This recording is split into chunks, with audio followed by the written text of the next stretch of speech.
একজন জ্ঞানী গুণী তত্ত্বজ্ঞ শাস্ত্রজ্ঞ ভাবজ্ঞ, যিনি মাননীয় দয়াল অধিকারী মহাশয়। তার সঙ্গে হবে আমার তরজা গানের লড়াই। তো সময় খুবই অল্প, বেশি করা যাবে না গল্প, তাই একটি গান দিয়ে, গৌর তত্ত্বের গান দিয়ে আসর শুরু করছি। মা সকল, বাবা সকল যারা রয়েছেন একটু উলুধ্বনি হরিধ্বনি করে সহযোগিতা করবেন। আমি আমার গুরু গোবিন্দ ধ্বনি দিয়ে আমি আসরটা শুরু করতে চাই। জয় গুরু জয়।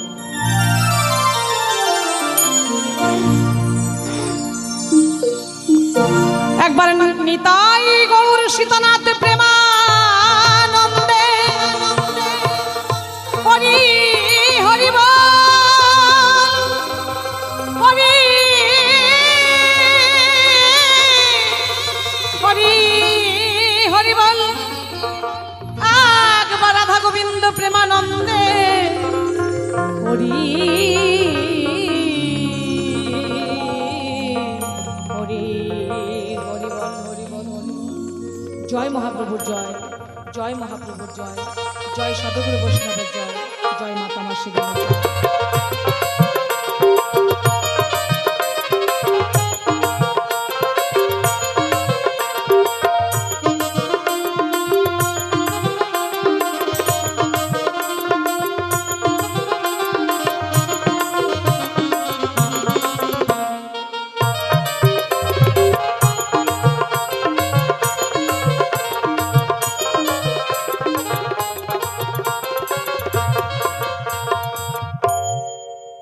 ওগো পঞ্চরসে বদন মাখা,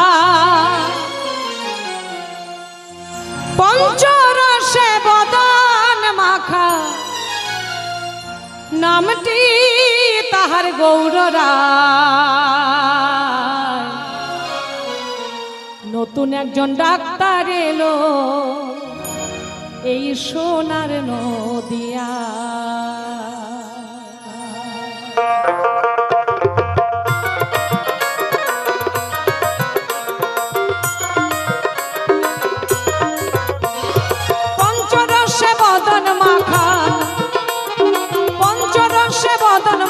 নামটি তাহার গৌররায়। নতুন একজন ডাক্তার এলো সোনার নদিয়ায়, নতুন একজন ডাক্তার এলো সোনার নদিয়ায়।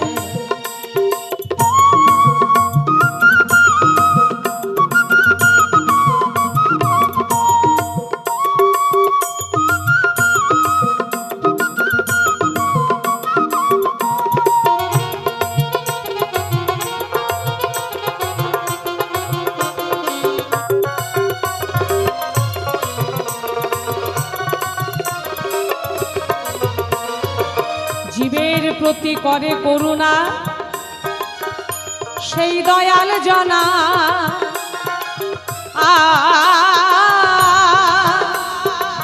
নদিয়াতে খুলে দিল এক ডাক্তারখানা, হায় গো এক ডাক্তারখানা।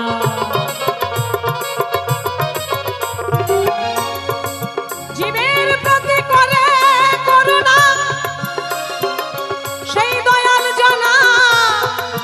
নদিয়াতে খুলে দিল এক ডাক্তারখানা।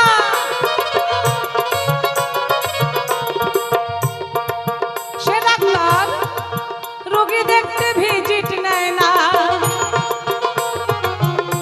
ডাক্তার রোগী দেখতে পয়সা নেয় না, ঔষধ যেচে যেচে দিয়ে যায়। নতুন একজন ডাক্তার এলো সোনার নদিয়ায়, নতুন একজন ডাক্তার এলো সোনার নদিয়ায়। নিতাই নিতাই গৌর সীতানাথ প্রেমানন্দে সবাই মিলে একবারে হরি হরি বল, হরি বল, হরি বল, হরি বল।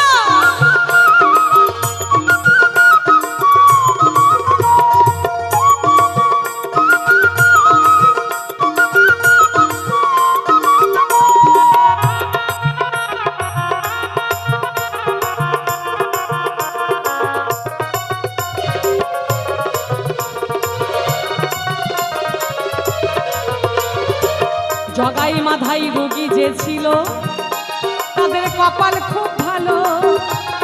কিঞ্চিত মাত্র পান করে আরোগ্য হলো, হায় গো আরোগ্য হলো।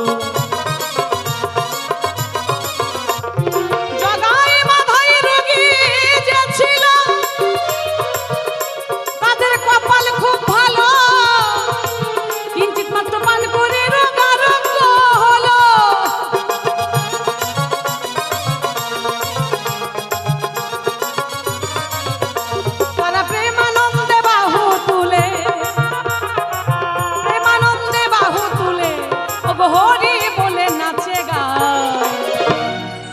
নতুন একজন ডাক্তার এলো সোনার নদিয়ায়, নতুন একজন ডাক্তার এলো সোনার নদিয়ায়। নিতাই নিতাই গৌর হরি হরি বল, হরি বল হরি বল।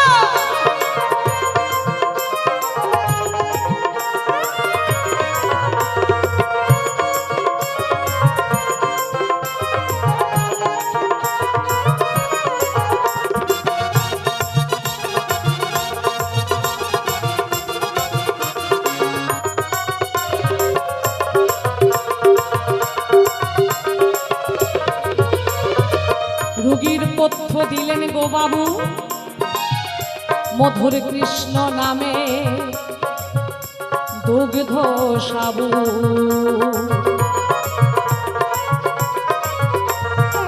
রোগীর পথ্য দিলেন গো বাবু মধুর কৃষ্ণ নামে দুগ্ধ সাবু। দিলেন সাধু সঙ্গ পাতি লেবু, সাধুগুরু বৈষ্ণব প্রেমানন্দের সবাই মিলে একবারে হরি বল।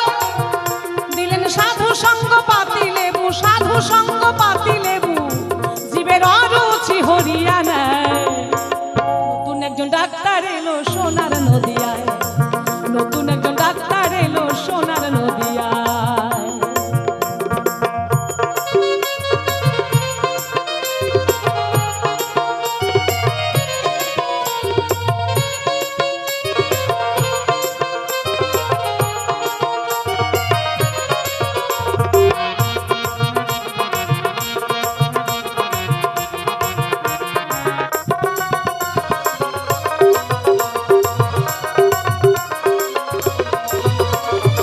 ভবে কারো রইল না বেরাম, সবাই হইয়াছে আরা। বাউল অনিল বলে কেবল রোগী আমি যে রইলাম, হায় গো আমি যে রইলাম। ভবে কারো রইল না বেরাম, সবাই হইয়াছে আরা। অনিল বলে কেবল রোগী আমি যে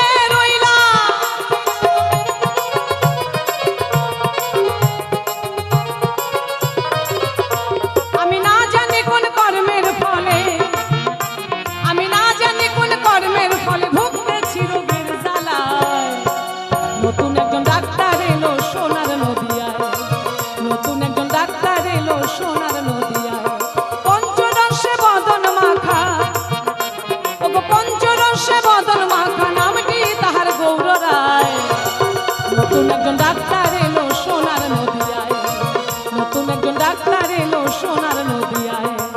নতুন একজন ডাক্তার এলো, নতুন একজন ডাক্তার এলো, নতুন একজন ডাক্তার এলো এই সোনার নদিয়ায়।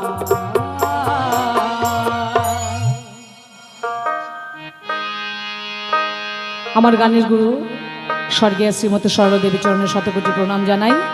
আজ আর গুরু বন্দনায় যাওয়ার সময় নাই, একবারে সরাসরি পালার দিকেই যেতে চাই। আজকে আমাদের যেটা আলোচ্য সূচি থাকবে সেটা হচ্ছে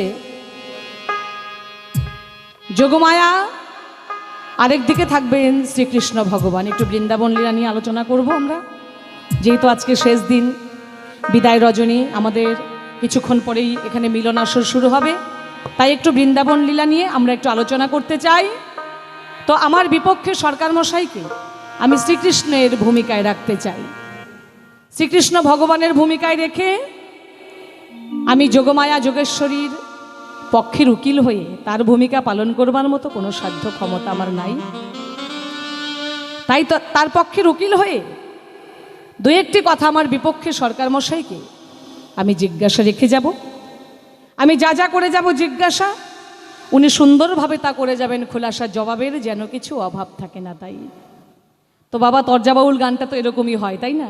একটা বিষয়বস্তু নিয়ে দুজনে ঝগড়াঝাটি শুরু করে দেই। হ্যাঁ হ্যাঁ, এটাই হচ্ছে তরজাবাউল গান। তো এই ঝগড়াঝাটি মারামারিতে কোনো ঠ্যাঙ্গালাঠির প্রয়োজন নাই, শুধু হবে কথার লড়াই। কথা দিয়ে কথা কাটি লাগে না, ঠ্যাঙ্গালাঠি হবে যুক্তির লড়াই। গান শুনিয়ে খুশি করবার মতো কোনো ক্ষমতা কিন্তু আমার নাই, আমি বারবার এই কথা কিন্তু আসরে বলে যাই। তাই আমার ভুল ত্রুটি সকলেই ক্ষমার চোখে দেখবেন। আজকে আমি যোগমায়ার পক্ষে থেকে কিছু জিজ্ঞাসা করব। তো কোথা থেকে পালাটা শুরু করছি, কি কি জিজ্ঞাসা রেখে যাচ্ছি, একটু মনোযোগ সহকারে সকলের শোনা চাই।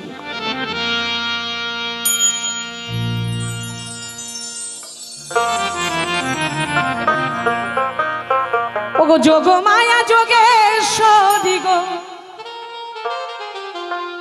আমি সভাতে জানাই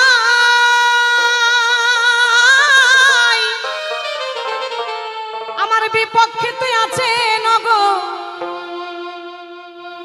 শ্রীকৃষ্ণ দাদু গো ভাই গো। তার মানে যোগমায়ার সঙ্গে শ্রীকৃষ্ণের সম্বন্ধটা হচ্ছে ঠাকুমা আর নাতি। তো একটু বলতে চাই, আজকে আসরে আমাদের দুজনের ইহজগতের সম্পর্ক বাদ দিয়ে আমরা একটু ঠাকুমা নাতি হয়ে একটু অভিনয় করতে চাই, কেমন? তো ঠাকুমা নাতির সম্পর্কটা একটা খুব মধুর সম্পর্ক, তাই না বাবা?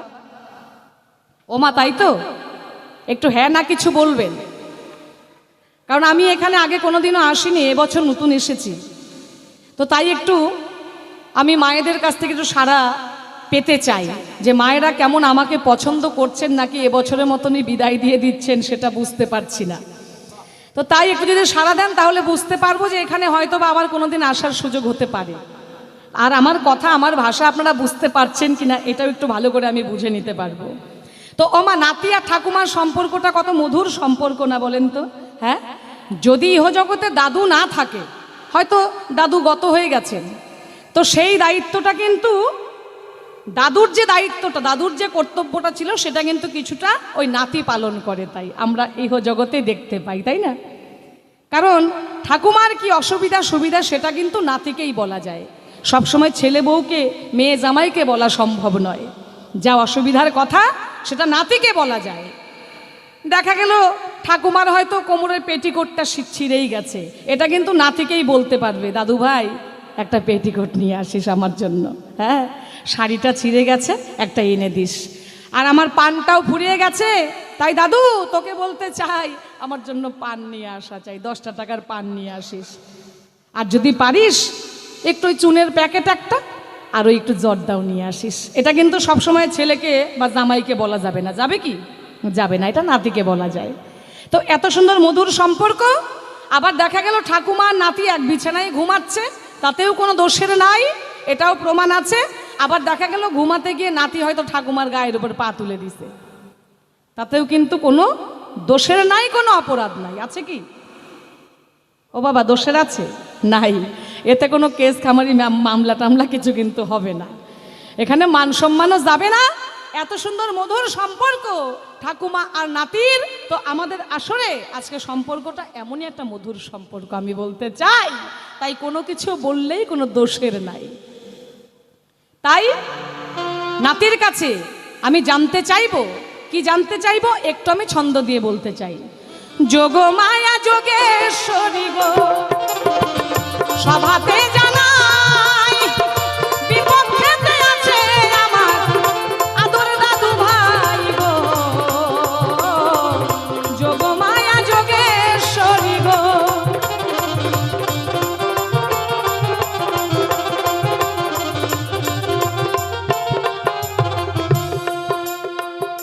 রাধা তোমার প্রেমের গুরু, আমি বলতে চাই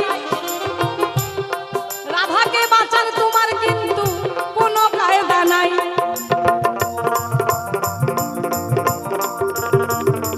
ও নাতি, আমি তো জানি, আর কেউ না জানলেও আমি জানি, রাধা তোমার প্রেমের গুরু, যেখান থেকে তোমার প্রেম শুরু।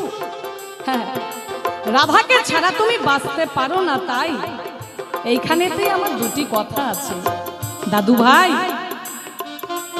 রাধা তোমাকে ছাড়া বাঁচে না, তুমি রাধাকে ছাড়া বাঁচো না।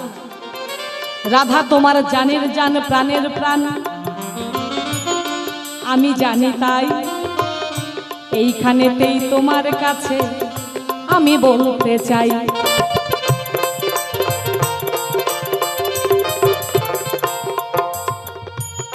রাধাকে ছাড়া তোমার বাঁচার কায়দা নাই। একটু সময় না দেখলেই তুমি যেমন পাগল হয়ে যাও, রাইধনিও তাই, সেও পাগলিনী হয়ে ঘুরে বেড়ায়, একটু কৃষ্ণের সঙ্গে দেখা করার জন্য অস্থির হয়ে যায়। এত তোমাদের দুজনের প্রেম ভালোবাসা, এত মধুর তোমাদের সম্পর্ক, এত ভালোবাসা থাকার পরে দাদু ভাই তুমি রাধাকে নিজের কাছে তুমি রাখতে পারো না। কি করেছো? আয়ানের ঘরে দিয়েছিলে। আমি বলতে চাই কি কারণে রাধাকে দিলে আয়ানের ঘরে, তাই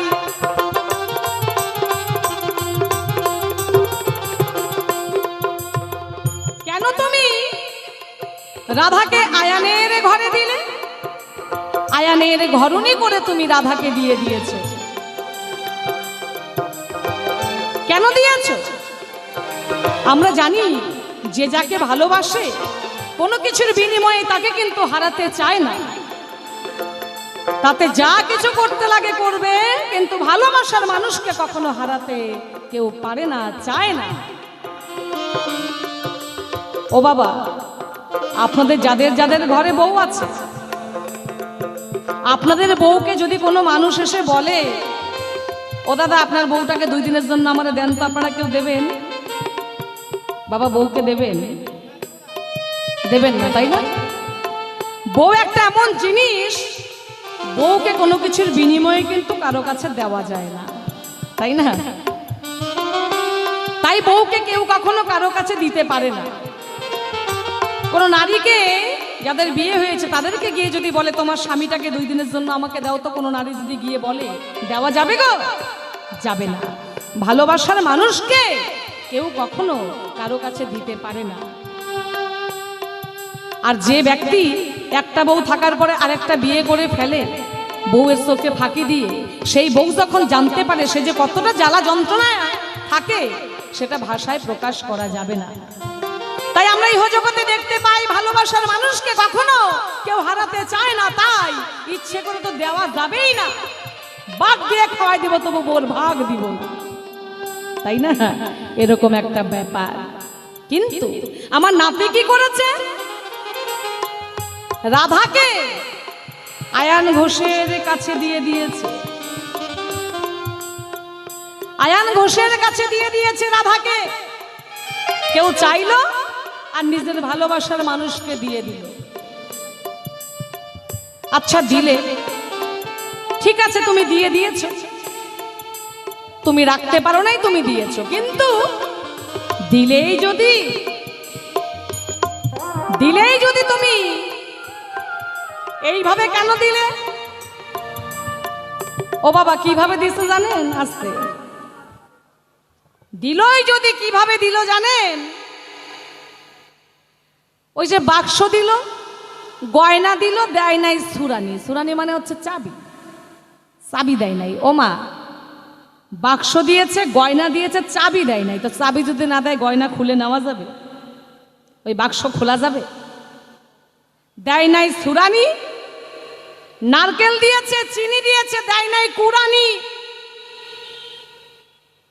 নারকেল দিয়েছে, চিনিও দিয়েছে, কিন্তু কুরানি দেয় নাই। যা দিয়ে কুড়ায় নাড়ুটা বানাবেন সেইটাই দেয় নাই। তাহলে ওই নারকেল আর চিনি দিয়ে কোনো কাজ হবে? ওমা লাভ হবে? হবে না। তা তুমি দিলেই যদি এইভাবে কেন দিলে? আয়ান ঘোষের হাতে রাধাকে দিয়েছ, আয়ানকে করেছো তুমি কি বিলিঙ্গ, তাকে বানিয়েছো তুমি হিজড়া। ওই যে নাঙল দিছে, নাঙলের ফাল দেয় নাই বাবা। তো ফাল যদি না থাকে, ওই নাঙল দিয়ে কি চাষ হবে? হ্যাঁ, কিভাবে বেচারা আয়ান ঘোষকে ঠকাইলো দেখেন। দিল যদি, এইভাবে কেন দিল? নাতি তোমার কাছে আমি জানতে চাই, রাধাকে তুমি নিজের কাছে রাখলে না, আয়ানের ঘরে দিলে। আর দিলে যদি এইভাবে আধা দিলে কেন? সম্পূর্ণ রূপে কেন তুমি দিলে না? কেন করেছো তুমি এই ছলনা? আমি জানতে চাই, রাধার কি অপরাধ ছিল যে তোমাকে ছেড়ে তার কাঁদতে কাঁদতে জনমটা চলে গেল? তার মূল কারণটা কি ছিল? আয়ান ঘোষ কি পুণ্য করেছিল যে দাপর যুগে সে রাধারানীকে নিজের ঘরণী হিসাবে পেল, তুমি কেন তার কাছে রাধাকে দিয়ে দিয়েছ? কিভাবে দিয়েছে জানেন ও বাবা? যে আধি দেওয়ার ব্যবসা করেন না, এদিকে আধি দেওয়ার ব্যবসা করেন, ছাগল গরু টরু জমি টমি আধি দেন বাবা? হ্যাঁ দেয়। তাহলে জানেন ঠিক ওইভাবেই দিছে, মানে আধি দিছে। আবার বন্ধকও দিতে পারে, তাতেও কোনো অসুবিধা নাই। ওই যে বন্ধকের আর আধির ব্যাপারটা একটু আলাদা আছে, অত আমি বিশ্লেষণ করতে চাই না। হ্যাঁ হ্যাঁ, অতটা বলতে পারবো না, মানে এখন সময়ের অভাব, তাই অতটা আমি বিস্তারিত বলতে চাই না। আপনারা সবাই জানেন বন্ধক আর আধিটা কিভাবে নেওয়া হয়। তো ঠিক সেইভাবেই দিয়েছে। কেন দিয়েছ তোমার কাছে আমার জানার বাসনা রইল। আগে তুমি এই কথার জবাব দাও, তারপর তোমার সঙ্গে আসল আরও অনেক তত্ত্ব নিয়ে আলোচনা হবে, তাতে কোনো অসুবিধা নাই। একটা ছোট্ট গান করে আমি আসর ছেড়ে দিতে চাই। সামান্য কিছু সময়ের জন্য একটু বিরক্ত করব আমরা, কেমন? তারপরে আবার শেষে এসে নাকি মিলন দিতে হবে, এরকম একটা ব্যাপার। আচ্ছা যাক যাক, জিজ্ঞাসা করে গেছে বলি নাই, মনে আছে, সেই জায়গায় যাই। আজকে বেশি কথা বলারও সময় নাই, 10টার মধ্যে শেষ করা লাগবে, বুঝছেন? 8টা বেশি বাজে, 8:30 বাজে, আছে 1.5 ঘন্টা হাতে। তাহলে ভগবান শ্রীকৃষ্ণ আর যজ্ঞেশ্বরী যোগমাই, মানে নাতি আর ঠাকুমার লড়াই। এই জন্য কথায় কয় ঘর ভাঙ্গে বুড়ি আর পেট ভাঙ্গে হচ্ছে মুড়ি। রাধাকৃষ্ণ প্রেম ভালোবাসা করুক, যাই মন তাই করুক। বুড়ি মানুষ তোমার এত লক্ষ্য দেওয়ার দরকার কি? কি বাবা, তাই না? বুড়ি মানুষ তুমি বুড়ির মতো থাকো তা না, উনি হচ্ছেন পিয়ন, ঘটক। বুড়া বয়সে ওনার রস হয়েছে, বুড়া বয়সে ওনার রস হয়েছে, বিমূর্তি ধরছে। দাদু তো গেছে ছেড়ে, দাদু তো আর নাই। এই জন্য দাদু নাই দেখে ওই রাধাকৃষ্ণের প্রেম দেখে ওই সেই সুখটা উনি অনুভূতি করে, আমার মনে হয় তাই, বুঝলেন?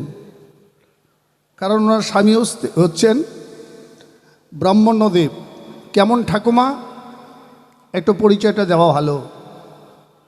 আমার যে গুরু সন্দীপন মুনি, যার কাছে কৃষ্ণ 64 কলাবিদ্যা অর্জন করেছিলেন, সেই গুরুদেবের মা হচ্ছেন ইনি। তাহলে গুরুদেবকে কি বলি আমরা? বাবা বলি, তাই না? বাবার মা কি হয়? ঠাম্মা। তা ওনার স্বামী হচ্ছেন ব্রাহ্মণ্যদেব, তারই ঘরের ঘরণী, আর যিনি হয়েছেন যোগমায়া যজ্ঞেশ্বরী। ওনার স্বামী সাধু হয়ে সন্ন্যাসী হয়ে চলে গেছে, এই জন্য মনে হয় এখন ওনার ওই সেই পিপাসা মিটে নাই। এই জন্য ওই রাধাকৃষ্ণ কি করে না করে ওই ফুসকি দিয়ে দেখে, আর ওই বুড়ি যাই দুইজনের মিলায়। এই হলো বুড়ির কারবার।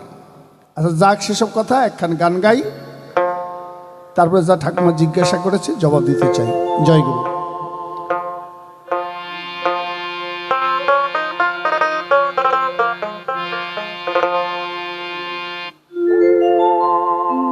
কাল থেকে গানটা আমার কাছে অনুরোধ করছে, চা খাইতে যাচ্ছি তাও করছে, এদিক সেদিক যাচ্ছে, যেখানে দেখা যাচ্ছে কাছে আমার গানটা গাইলেন না কেন? তার গানটাই গাইয়ে দিই বাবা, না হলে বিপদ হতে পারে।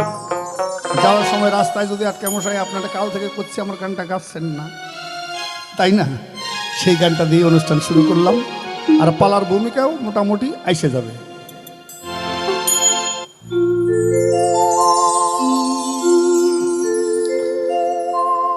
জীবনটা যার ব্যথা ভরা,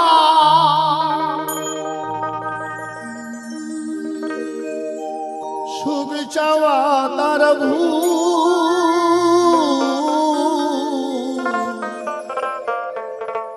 কেন বন্ধু ভালোবেসে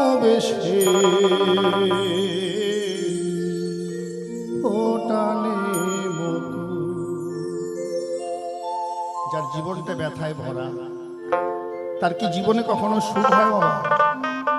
হয় না। রাধারানী অভিশপ্ত হয়েছে কার কাছে? না শ্রীদামের কাছে। যেদিন কৃষ্ণ গেল বিরজার কুঞ্জে, শ্রীদাম ছিল দ্বারের দাঁড়ি। জোর করে রাধারানী ঢুকতে যায়, শ্রীদাম বাধা দেয়, ধাক্কা লেগে পড়ে গেল। রাধারানী অনুতপ্ত হয়ে শ্রীদামকে অভিশাপ দিল, এক কৃষ্ণ ছাড়া আমার অঙ্গ কেউ স্পর্শ করে না। ওরে পাপিষ্ট নরাধম, তুই আমার অঙ্গ স্পর্শ করলি, যা। মনে পেলাম তাপ দিচ্ছে অভিশাপ, 100 বছর কৃষ্ণ হারা হবি, দৈত্যের মতো আচরণ করেছিস, দৈত্য কুলে যাবি। সেদিন শ্রীদামও বলেছিল, রাই, কৃষ্ণ কি শুধু তোমার আর কারো নয়, কৃষ্ণ তো সকলের। আমি যদি কৃষ্ণ ভক্ত হয়ে থাকি, আমিও বলছি, তুমিও 100 বছর কৃষ্ণ কৃষ্ণ বলতে বলতে তোমার নয়ন বাড়ি শুকিয়ে যাবে, তুমিও কৃষ্ণকে 100 বছর পাবে না। এই জন্য অভিশাপ হলো বলে অভিশাপকে তো পূর্ণ করতে হবে বাবা। তাই ভক্তাদিন ভগবান আজ রাধাকে ছেড়ে মথুরায় চলে গেছে। তাই গান, একদিকে রাধারানী, ভগবান শ্রীকৃষ্ণ, একদিকে জীবাত্মা আর একদিকে পরমাত্মা। এই যে দেহের মধ্যে পরমাত্মা আছে, তাকে ভালোবাসতে পারিনি বলে সে তো একদিন আমাকে ছেড়ে চলে যাবে, তাই না? আমার কাছেও থাকবে না। তাই পদকার কলম দিলেন, কেন বন্ধু ভালোবেসে ফোটালে মধু, কেন বন্ধু, কেন বন্ধু ভালোবেসে ফোটালে মধু, জীবনটা যা ব্যথায় ভরা,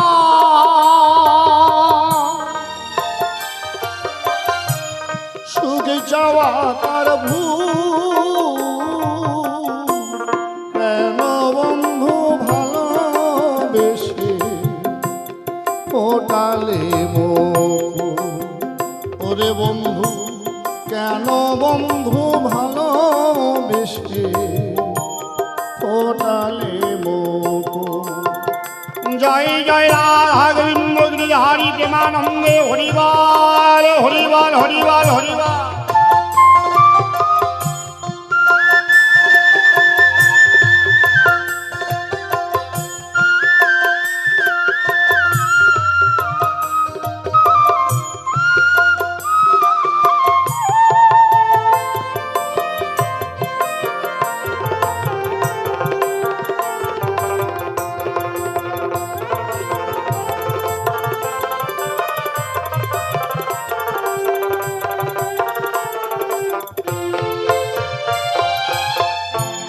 চাওয়া পাওয়া এ জীবনে কি যে পেলাম, সারা জনম ভাসলাম আমি দুঃখের দরিয়া।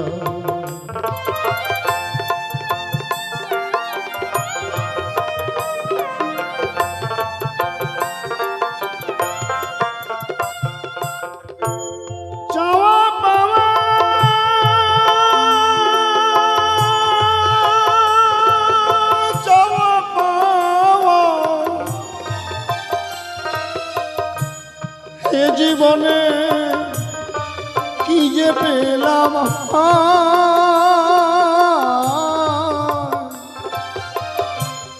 সারা জনম ভাসলাম আমি দুঃখের দরিয়া।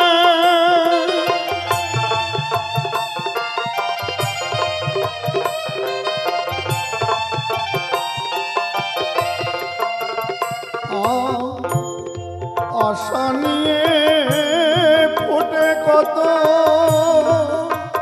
ওরে বন্ধু এই জীবনের আশা নিয়ে ফোটে কত, মালতী বধূ কেন বন্ধু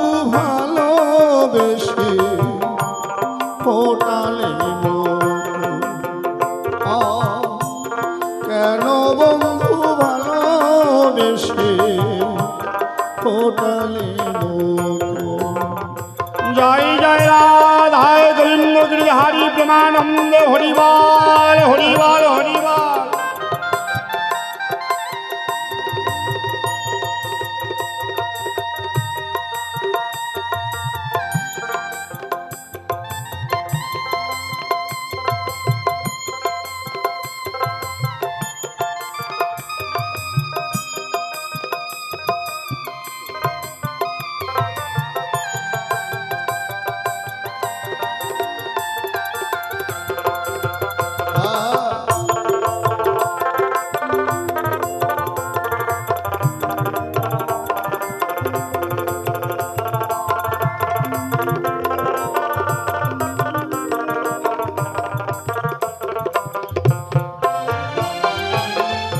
আমরাও মানব জীবনে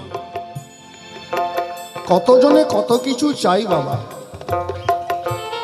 সব কি পূর্ণ হয়? হয় না।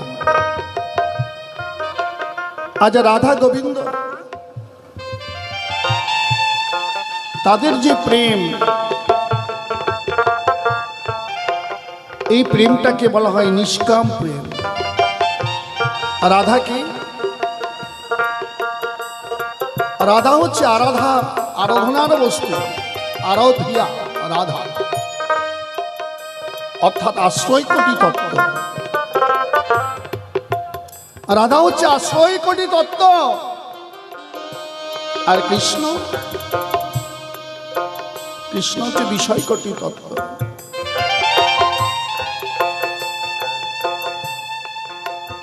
এই রাধার নাই দেহ, কৃষ্ণের নাই কায়া। রসিক ভক্ত বিনা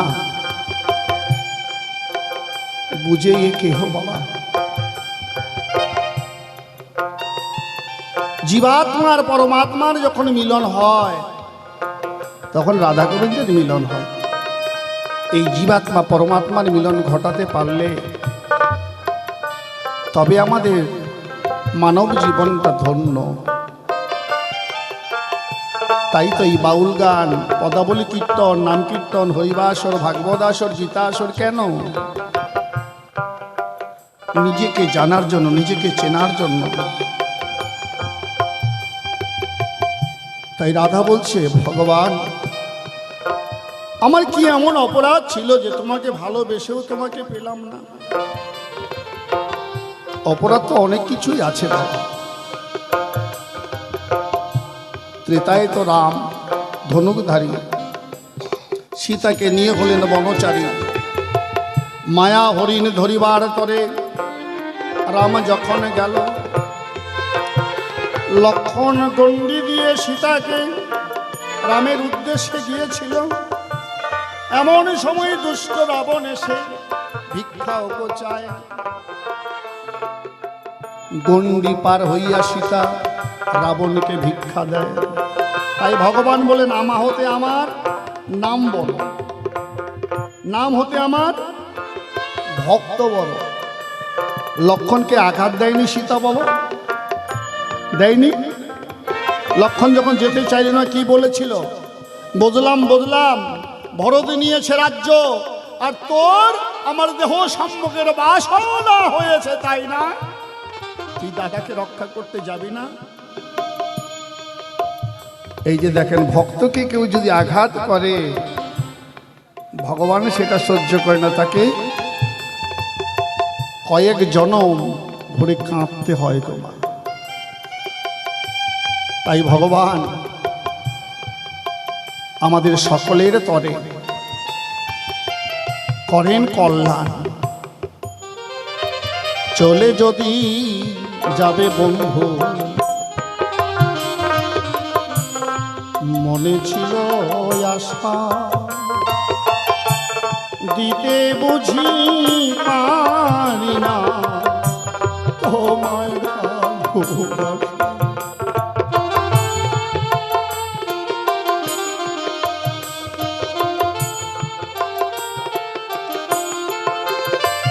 তুমি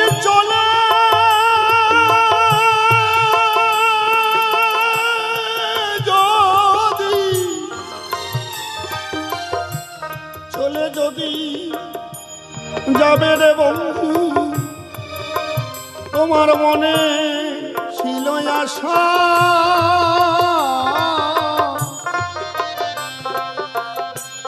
দিতে তো পারি নাই বুঝি তোমায় ভালোবাসা।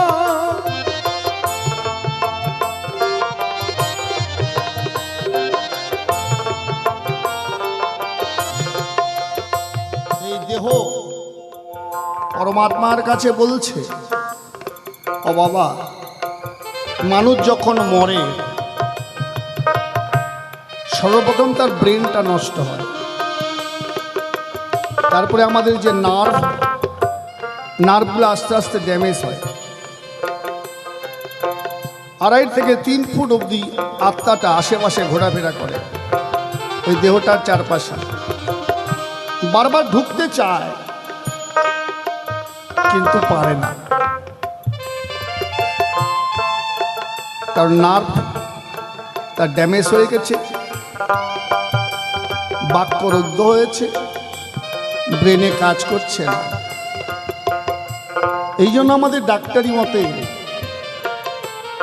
সিস্টেম আছে, 2.5 ঘন্টার আগে আমরা ডেথ সার্টিফিকেট লিখি না, সেটাকে আরও আমরা আধা ঘন্টা সময় বাড়িয়ে দেই, যদি প্রাণটা আবার ফিরে আসে। আসতেও পারে, অনেকে 2-3 ঘন্টা পরে আবার জীবিত হয়। এই যে আত্মা চলে যাচ্ছে, তাই দেহটা বলছে, বন্ধুরে, এতদিন তুই আমার মধ্যে ছিলি বলে আমার কত আদর কত ভালোবাসা ছিল, তুই চলে গেলে আমাকে আর কেউ আদর করবে না জানিস। এতদিন তো তোকে আমি ভালোবাসতে পারি নাই, তাই আমাকে ছেড়ে চলে যাচ্ছ। আহা, চলে যদি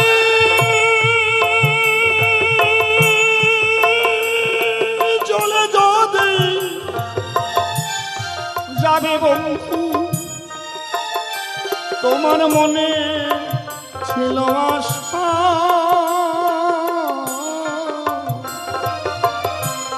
দিতে তো পারি নাই বুঝি তোমায় ভালোবাসা।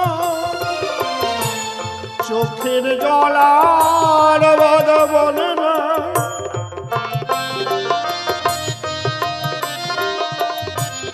ওরে বন্ধু, চোখের জলার বাদ মানে না, হারায়ে দুকু কেন বন্ধু ভালোবেসে ফোটালে মুখ, কেন বন্ধু ভালোবেসে ফোটালে মুখ। জয় জয় নিতাই গৌর হরিবল হরিবল হরিবল হরিবল।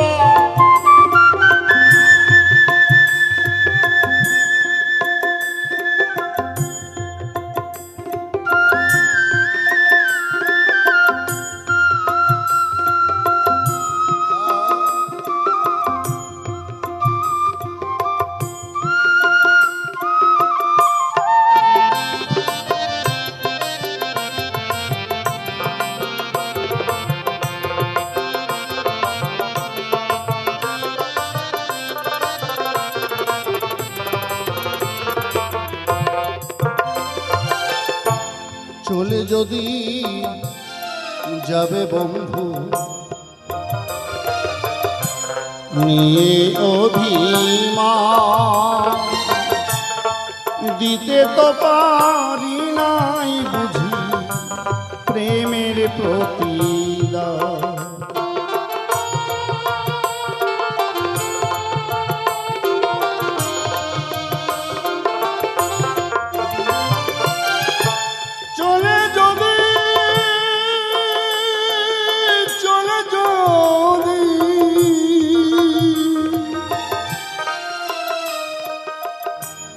যাবে বন্ধু নিয়ে অভিমান,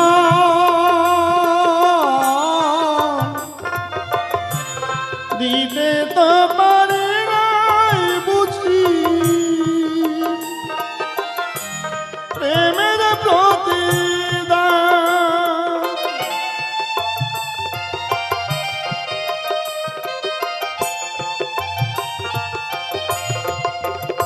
কোথায় ধীরাজ বলে জীবনটা যে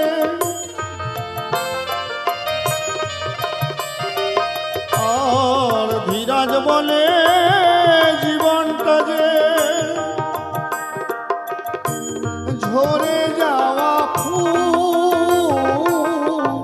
কেন বন্ধু ভালোবেসে ফোটালে কেন বন্ধু ভালোবেসে ফোটালে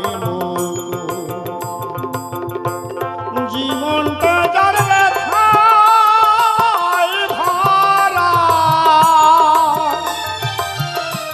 শুধু যাওয়া তার ভুল কেন বন্ধু ভালোবেসে ফোটালে কেন বন্ধু ভালোবেসে ফোটালে সত্যি তাই। তাহলে ভগবান কৃষ্ণ কেন রাধাকে আয়ন ঘোষের কাছে দিল? কারণ ভগবান হচ্ছে ভক্তাধীন। ভক্ত যদি ভগবানের কাছে কিছু চায়, ভগবান না দিয়ে থাকতে পারে না। সুতাপা মুনি হেটমণ্ড ঊর্ধ্বপদে শ্রীহরির সাধনা করে। সাধনা করতে করতে শ্রীহরি দর্শন দেয় তারে, বলে বৎস কিবা চাও মোর ঠাই? সুতপা বলে, ওগো শ্রীহরি, আমি তোমার লক্ষ্মীকে ঘোরণী রূপে চাই। বলে হবে না, এটা সম্ভব না, আমার লক্ষ্মীকে দিতে আমি পারবো না। যখন ফিরে যায় আবার সুতপা বসে সাধনায়। এইভাবে সাধনা করতে করতে হেটমুণ্ড ঊর্ধ্বপদে সাধনা শুরু করলো। সেই গোলক টলমল করছে। লক্ষ্মী বলে, নারায়ণের ঠাই, ভক্ত তোমাকে বারবার ডাকে, তুমি কেন দাও না সাড়া? ওই লক্ষ্মী, ওই ভক্তের যা চাওয়া ওটা দেওয়া সম্ভব না। বলে কি চায়? বলে সে তোমাকে ঘোরণী রূপে চায়। বলে তাতে আপত্তিটা কি? সন্তান মাকে চাইছে, মা সন্তানের কাছে যাবে না? তুমি না ভগবান, তুমি না ভক্তাধীন? সে তো ঘোরণী রূপে চাইছে, সে তো কামিনী রূপে পত্নী রূপে চাইনি, সহধর্মিনী রূপে চাইনি। তার ঘরটাকে রক্ষা করার দায়িত্ব আমার, তার ঘরকে রক্ষা করার দায়িত্বটা আমার, এইটুকুই কাজ। তাহলে অসুবিধাটা কোথায়? বলে তাই। বলে হ্যাঁ। লক্ষ্মীর কথা মতো নারায়ণ তাকে আশীর্বাদ দিল। তাহলে ঘরণী রূপে চাইছে, তাই না বাবা? ঘর বাড়ি দেখাশোনা করবে, এই তো ব্যাপার এক। আর সীতা যখন বনবাসে রামের সঙ্গে গেল, রাবণ যখন সীতাকে হরণ করে নিয়ে রাখলো অশোক কাননে। 3 দিন ধরে সীতা অন্নজল করে না গ্রহণ। কাছে গিয়ে কয় রাবণ, হে মা সীতা দেবী, তোমাকে আমি হরণ করে এনেছি,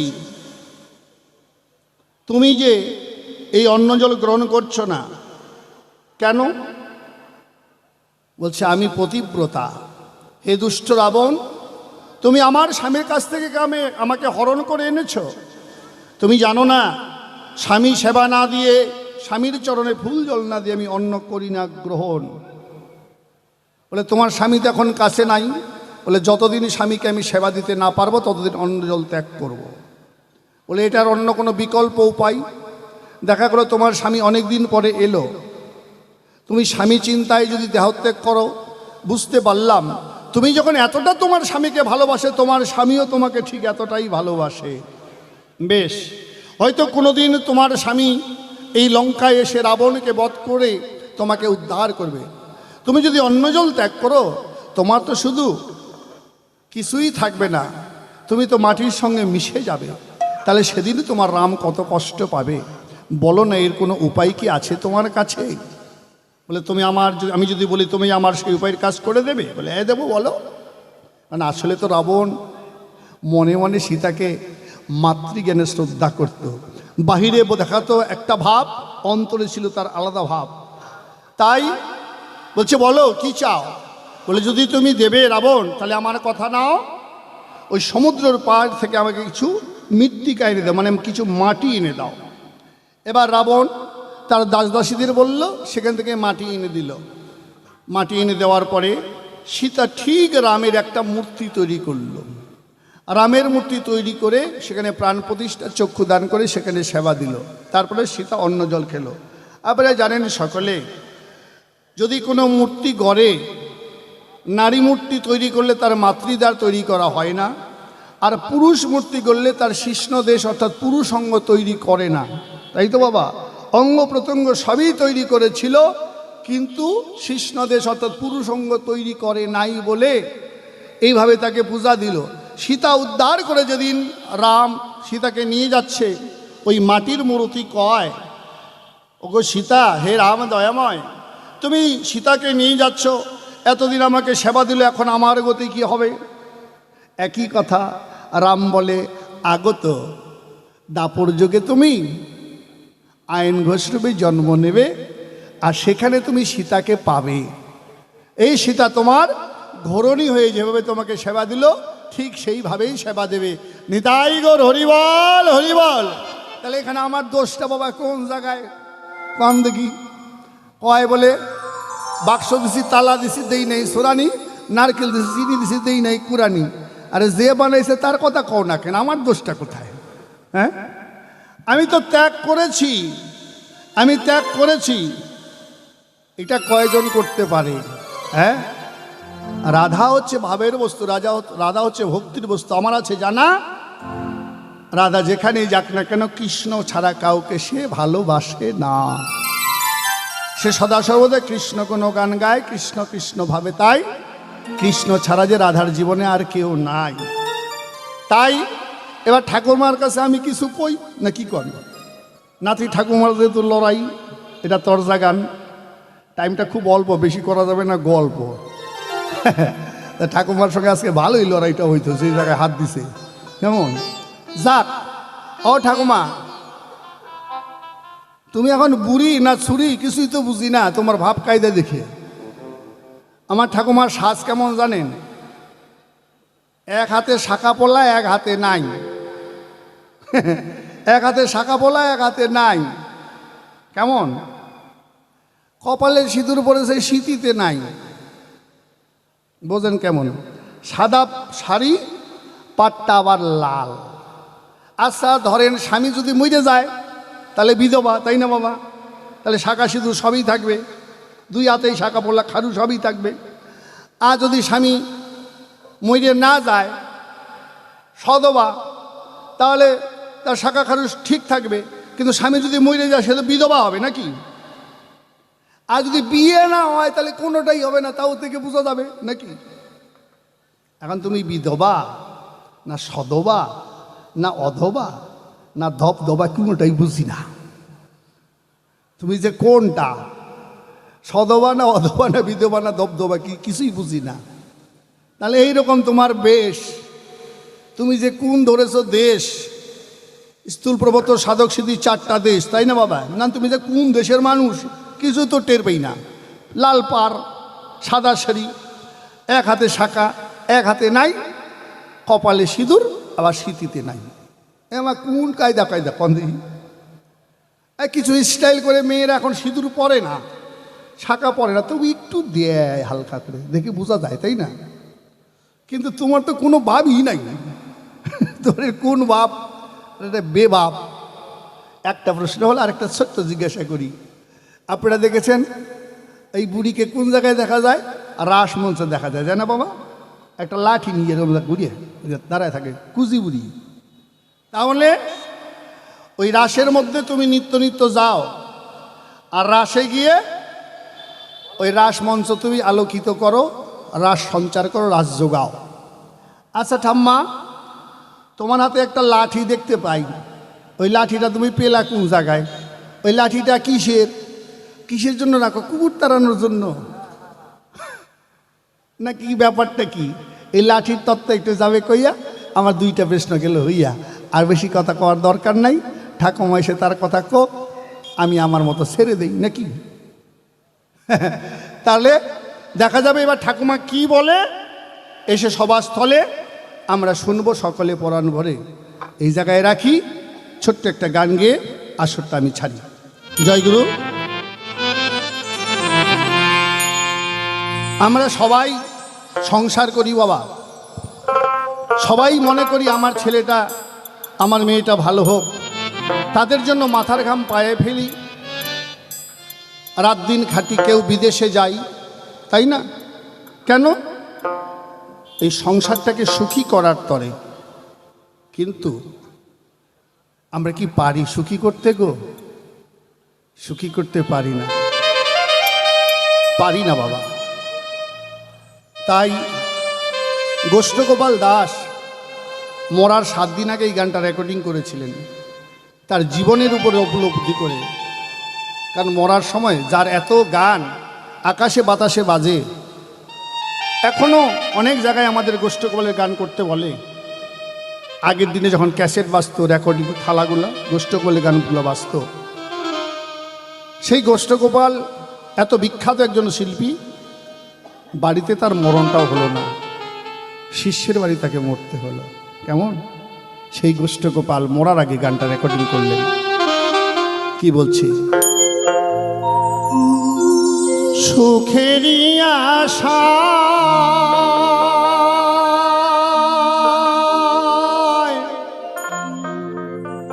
হারে বাদ দিলাম আমি, পেলাম শুধু ব্যথারে, পেলাম শুধু ব্যথারে। সবাই সুখের আশায় ঘরবাদী বাবা, জীবনে ব্যথা পাইনি এরকম মানুষ জগতে নাই। পিতা পুত্রের কাছে, পুত্র পিতার কাছে, স্ত্রী স্বামীর কাছে, বন্ধু বন্ধুর কাছে, বা কোনো বান্ধবীর কাছে, আত্মীয় স্বজনের কাছে, কারো কাছে না কারো কাছে কোনো ব্যথা পাওয়া আছে। তাই বললেন, শিল্পী আমি ব্যস্ত থাকি, পেলাম না সুখ সংসারে, সুখেরই আশা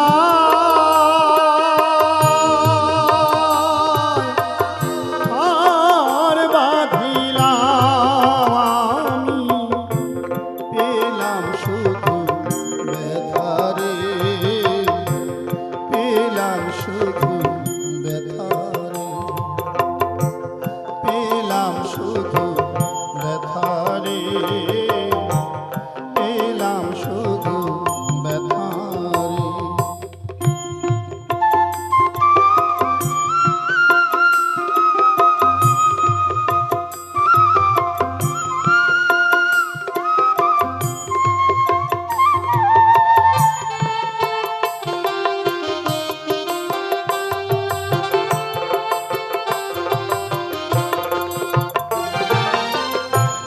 কিসের আশায় বাদলাম ঘর, কার বা সুখের লাগি, বিনা দোষের হইয়া দোষী, কান্দি কার বা লাগি, আইলে কান্দি কার বা লাগি।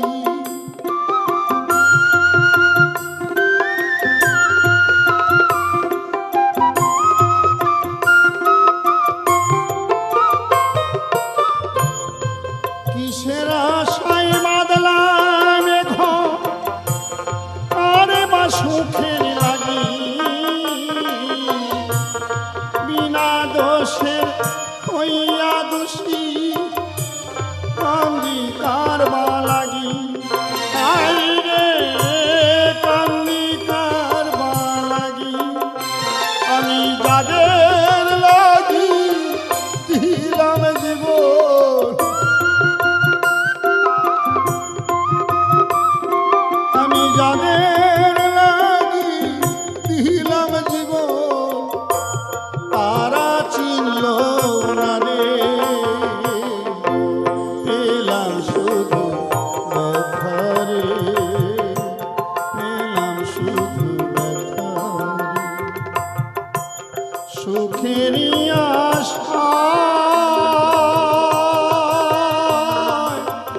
আর বাঁচিলাম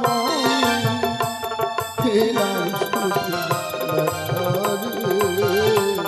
পেলাম শুধু হরিবল হরিবল হরিবল হরিবল রাধে রাধে।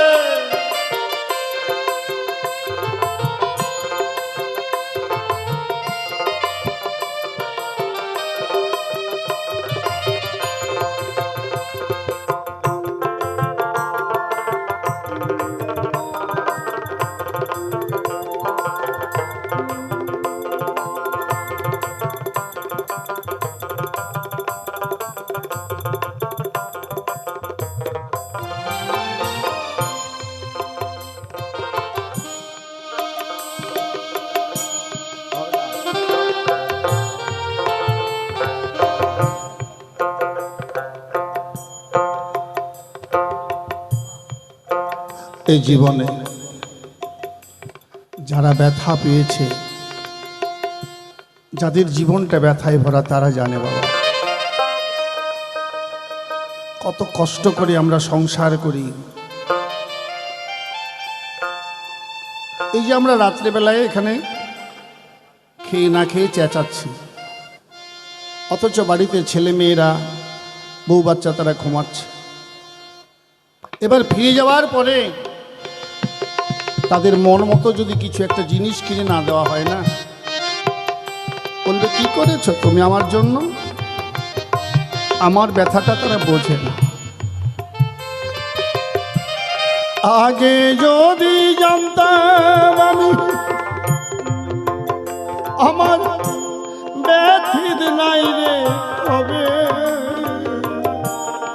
তবে কি আর পড়ার লাগি কান্দিতাম কি তবে, আইনে কান্দিতাম কি তবে।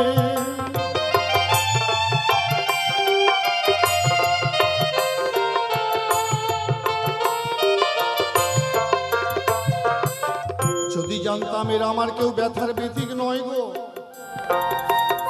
শুধু স্বার্থে ভালোবাসে, তাহলে তো এদের জন্য আমি এত কাঁদতাম না। আগে যদি জানতাম আমি ব্যথিত নাই মোর ভবে, তবে কি আর পড়ার লাগি কান্দিতাম কি তবে। আমি ডাকলে বুঝি পাইতাম তারে, আমি ডাকলে বুঝি পাইতাম তারে, না ডাকিলাম পারে পেলাম শুধু ব্যথারে, পেলাম শুধু ব্যথারে। সুখের আশা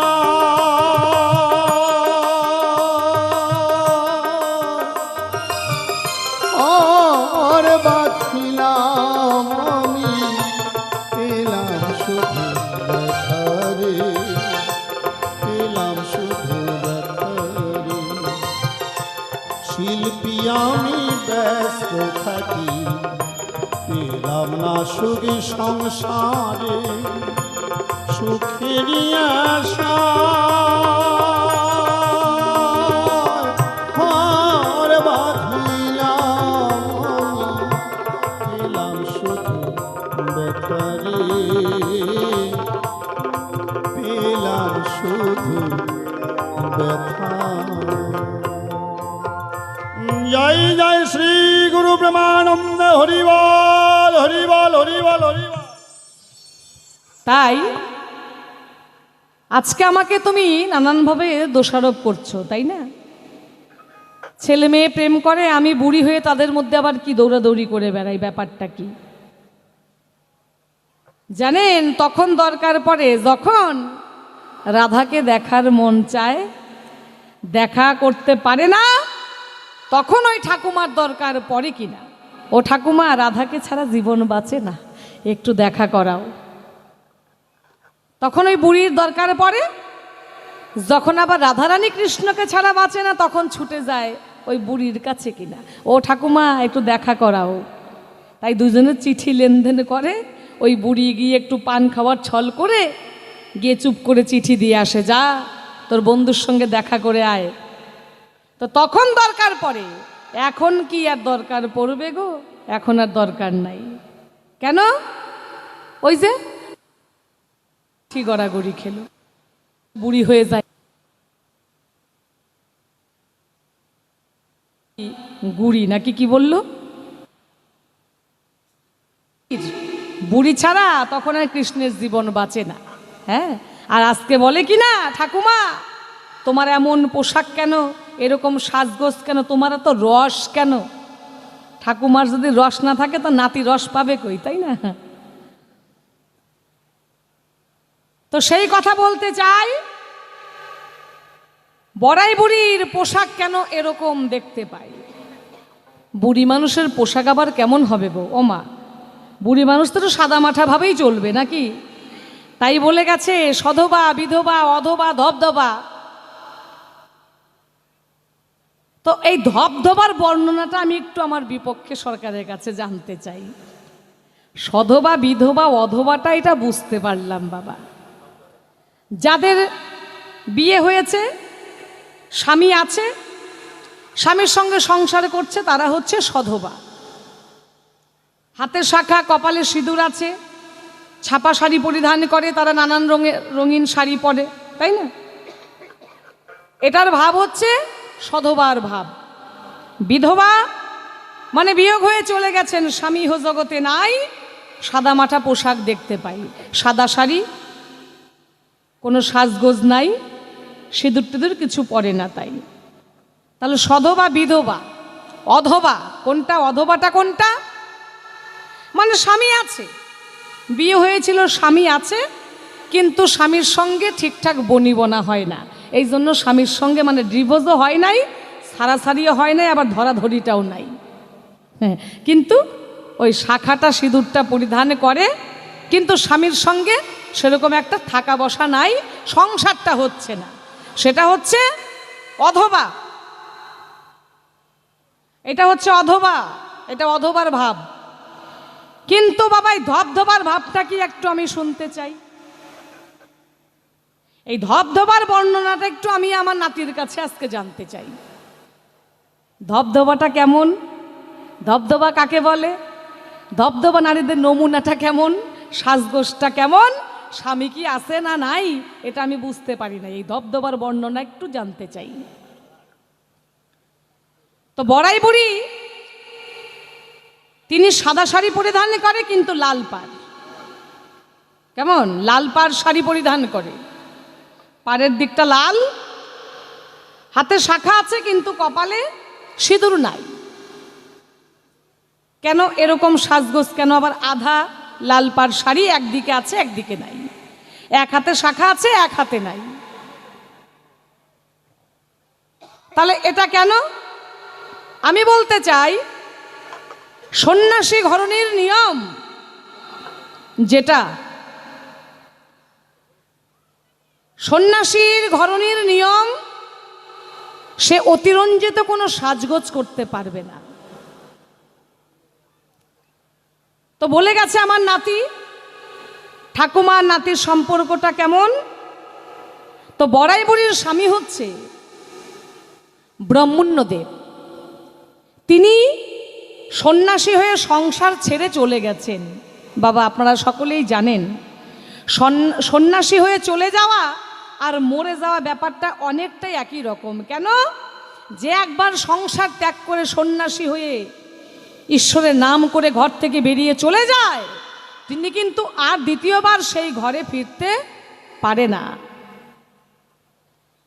তো সন্ন্যাসী যারা, তারা সংসার ত্যাগ করে চলে গেছে, তাদের আর ঘরে ফেরার কোনো কায়দা নাই, বউ বাচ্চার খবর নেওয়া যাবে না, ইচ্ছা থাকলেও আর উপায় নাই।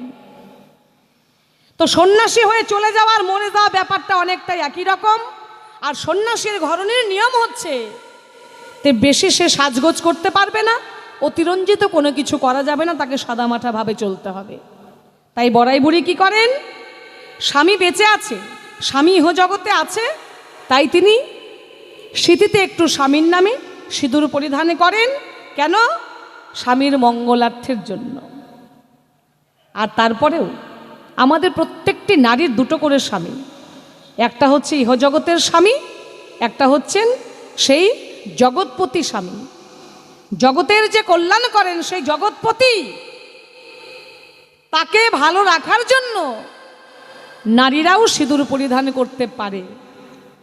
ঈশ্বর যে ভগবান শ্রীকৃষ্ণ, তিনি জগতের মঙ্গল করছেন, জগৎকে ভালো রাখছেন, কিন্তু তারও তো ভালো থাকা চাই নাকি? হ্যাঁ, তাই বড়াই বুড়ি সেই জগৎ স্বামীর উদ্দেশ্যে স্মৃতিতে সিঁদুর পরিধান করেন, কিন্তু কপালে নাই, কপালে রাখার দরকারই নাই। আর বলেছে, তুমি কোন স্তরের এই সাজগোজ পরো? স্থূল প্রবর্ত সাধক সিদ্ধি, আমরা 4টা দেশ দেখতে পাই, তোমার এই সাজগোজের কোন দেশের ভাব আমি জানতে চাই। বাবা, যারা সিদ্ধির দেশে চলে গেছে তাদের কিন্তু শাখা সিঁদুর কিছুই পড়তে লাগে না, কি বাবা? তাই তো, হ্যাঁ, তাদের সম্পর্ক কি বাবাজি আর মাতাজি। তাই আমরা দেখতে পাই বাবাজি মাতাজি যারা, তাদের শাখা সিঁদুর পরে ওই মানুষকে দেখানোর কোনো প্রয়োজন নাই। তাই তোমায় বলতে চাই নাতি, এই কারণে আমার ওই শাখা সিঁদুর একটু একটু পরি, একটু একটু নাই। কেন? বাস্তবে স্বামী বেঁচে আছে, কিন্তু স্বামী আমার সন্ন্যাসী হয়ে চলে গেছে, তাই ছাপা শাড়ি আমি পরিধান করি না, আমি সাদামাঠাভাবে ঘুরে বেড়াই। তোমাকে বলতে চাই, সবই তুমি জানো, তারপরে জেনেও আবার কয়, তাই না? জানে তাও কয়। আর এই বড়াই বুড়ির যে হাতে একটা লাঠি, এই লাঠিটা বড়াই বুড়ি কোথায় পেল? সকলের আছে জানা। বৃহস্পতি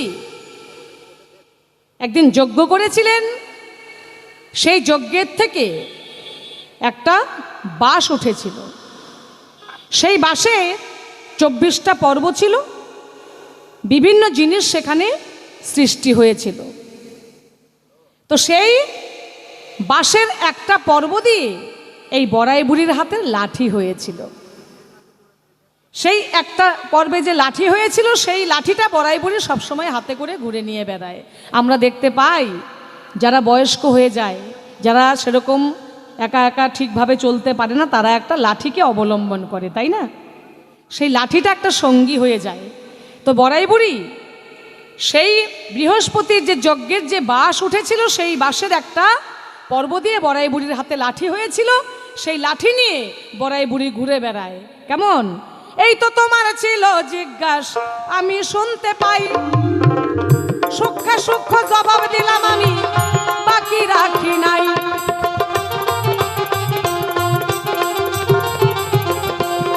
এবার তোমার কাছে 2টি কথা আমি জানতে চাই, সুন্দর করে জবাব দিবে নাতি, তোমারে জানায় রে।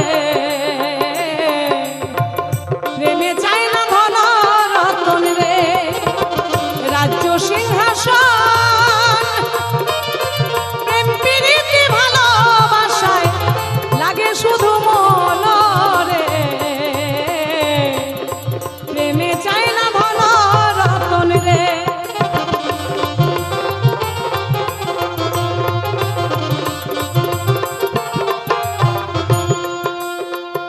তোমার হাতে কৃষ্ণ একটি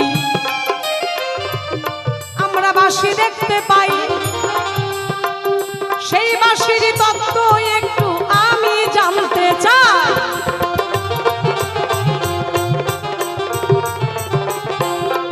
আমার নাতির হাতে একটি বাঁশি দেখতে পাই, ও মা, শ্রীকৃষ্ণের হাতে একটি বাঁশি দেখতে পাই, তাই না? তো এই ভগবান শ্রীকৃষ্ণ যে বাঁশিটা বাজান, এই বাঁশির সুর যে শোনে সে কিন্তু ঘরে থাকতে পারে না। এই কৃষ্ণের হাতের বাঁশির সুরে সকলেই পাগল হয়ে কৃষ্ণের পেছনে ঘুরিয়া বেড়ায়। অনেকেই কিন্তু পাগল হয়েছিল, সেটা আমার জানার ইচ্ছা হয়।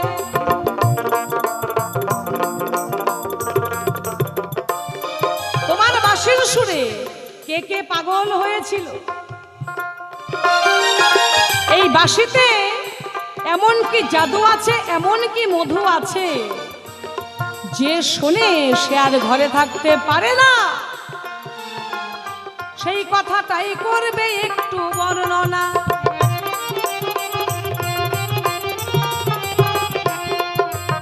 যে শোনে সেই পাগল হয়ে যায়, সেই ঘরে থাকতে পারে না।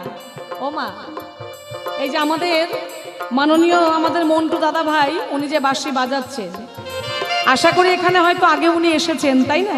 আসেননি? ও মা, আসেননি? এই যে মন্টু দাদা ভাই যে বাঁশি বাজাচ্ছেন, গান গেয়ে শোনালেন কত সুন্দর, ইনি আগে আসে নাই এখানে? এসছে, তাই না? অনেকবার এসছে, আমি শুনেছি। তো বাঁশিটা কেমন বাজায় একটু বলবেন? বাঁশিটা কেমন বাজায়? ভালো বাজায়, সুন্দর বাজায়, তাই না? তো ভালো বাজায়, কিন্তু এখনো তো দেখা যায় নাই যে এই এলাকার কোনো মেয়ে ছেলে ওনার পেছনে পাগল হয়ে বাড়ি পর্যন্ত চলে গেছে। মাগোসাই ওইটুক বাড়িতে রেখে আসছি বোর কাছে, যেন না ভাগে, ওই জন্য ওইটুক বাড়িতে রেখে আসছি। তো ব্যাপার হচ্ছে ভালো বাজায়, কিন্তু কেউ কিন্তু পাগল হয়ে পেছনে যায় নাই। কিন্তু আমাদের শ্রীকৃষ্ণের বাঁশি যে শোনে সেই ঘরে থাকতে পারে না, কৃষ্ণের পেছনে ছুটে যায়। তো এই বাঁশি তোমাকে কে দিয়েছিল? এই বাঁশি তুমি কোথায় পেলে? তোমার কাছে এই পর্যন্তই আমার জানার ইচ্ছা হয়, কে কে তোমার বাঁশিতে পাগল হয়েছিল? এবার বলবে এই সভায়।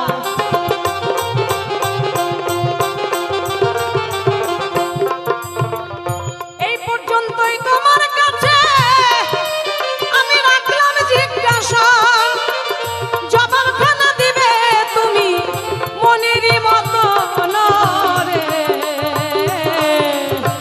প্রেমে যায় না ধন রতন রে, আমার নাই, আমার নাই, নাই, নাই, নাই, নাই রে। এই দেশে দরদি আমার নাই, আমার নাই, আমার নাই, নাই, নাই, নাই, নাই রে। এই দেশে দরদি আমার নাই, এই দেশে দরদি আমার নাই, এই দেশে দরদি আমার নাই।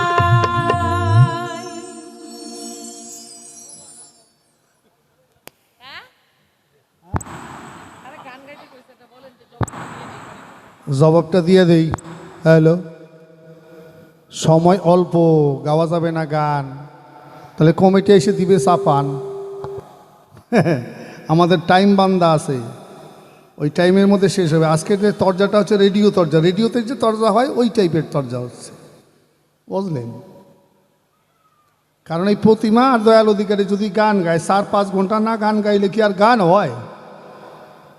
দেখেন না, খালি উপরে উপরে একটু একটু কইয়ে কইয়ে চলে যাচ্ছে, কিচ্ছু করার উপায় নাই।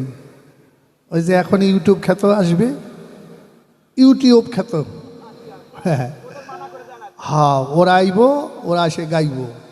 10টায় ওদের টাইম দেওয়া আছে বাবা, 9:30 বাজে গেছে। এই জন্য আধা ঘন্টা টাইমের মধ্যে প্রশ্ন উত্তর গান যা আছে এর মধ্যে ক্লিয়ার করতে হবে। এই জন্য আমরা বড় বড় গান গাচ্ছি না, 2-1 কথার গান গাচ্ছি, ছোট ছোট গান।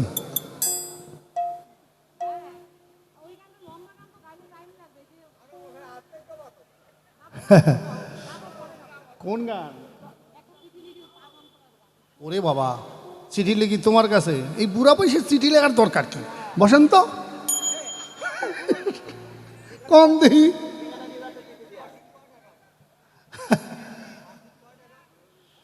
আচ্ছা বসেন না, কয়টা ঘাট কয়টা কি সব কমনে বসেন, তাহলে আপনি আসেন, আপনার সঙ্গে চর্চাটা করি। আচ্ছা দেব, স্কেল দাও। ও চিঠির প্রথম নিও ভালোবাসা,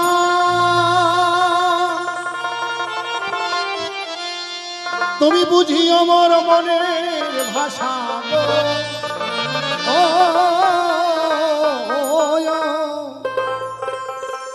আমার গোপন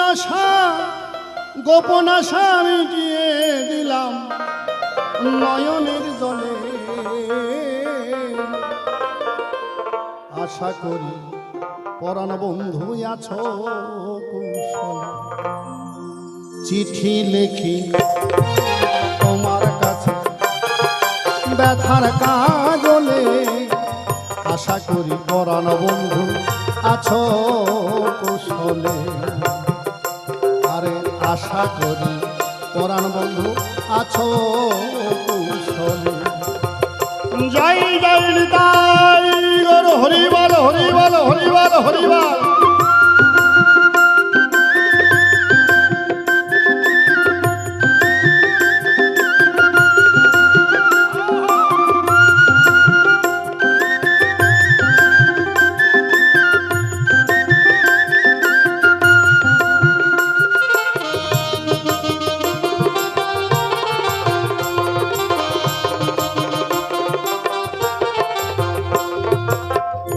যে বকুলের তলে বসে আহা মিলাইলে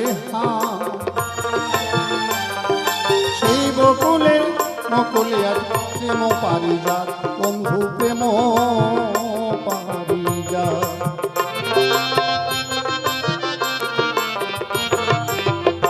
আমার ছিঁড়ে গেছে গাথা মালা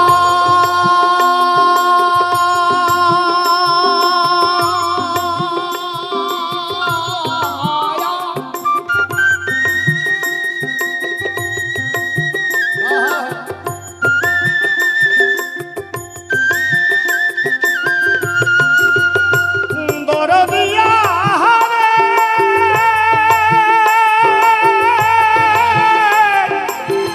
ও ও ও দরদিয়া রে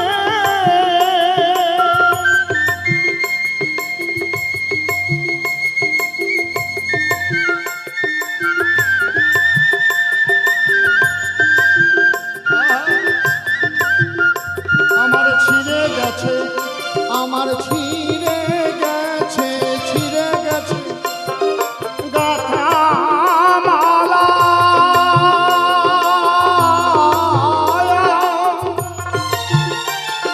বুকে জাগে বিষ জ্বালা ও কান্দে মন পাপিয়া ঘুমরিয়া মন পাপিয়া ঘুমরিয়া বুকেরই তলে আশা করি পরাণ বন্ধু আছো কুশলে আমি আশা করি পরাণ বন্ধু আছো কুশলে হরিবাল হরিবাল হরিবাল হরিবাল হরিবাল রাধে রাধে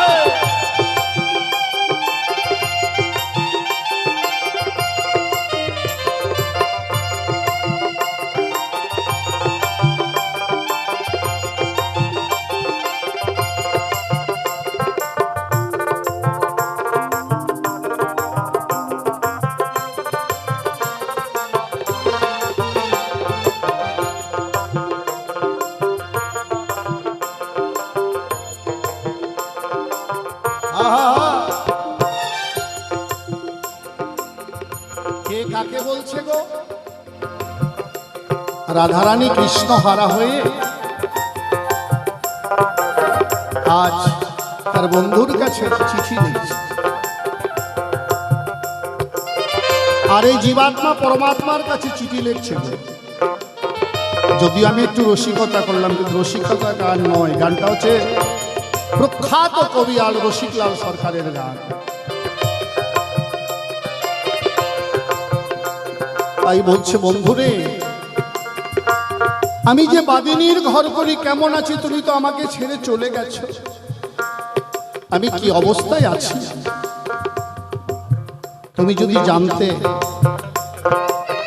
তাহলে আমার ব্যথাটা বুঝতে বন্ধু আমি কেমন আছি। আমি কি যে লেখি, মাঝখানে বাদ দিয়ে লাস্ট যাচ্ছি, হ্যাঁ কারণ সময় কম। আমি কি যে লেখি কি যে বাকি না পাই খুঁজিয়া,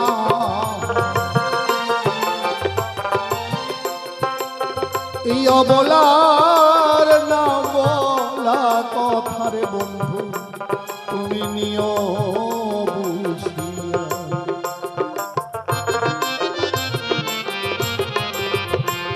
আমি কি যে লিখি কি যে বাকি না পাই খুঁজিয়া, এই অবলার না বলা কথা নিও বুঝিয়া। চিঠি এখন করলাম ইতি,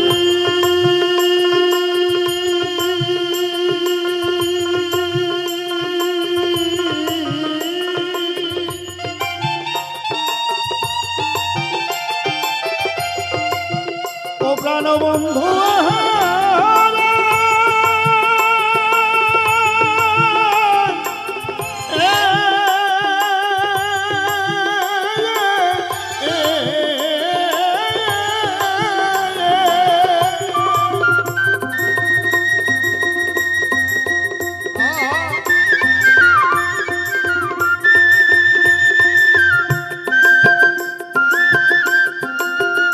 আমি চিঠি এখন চিঠি এখন চিঠি এখন করলাম ইতি।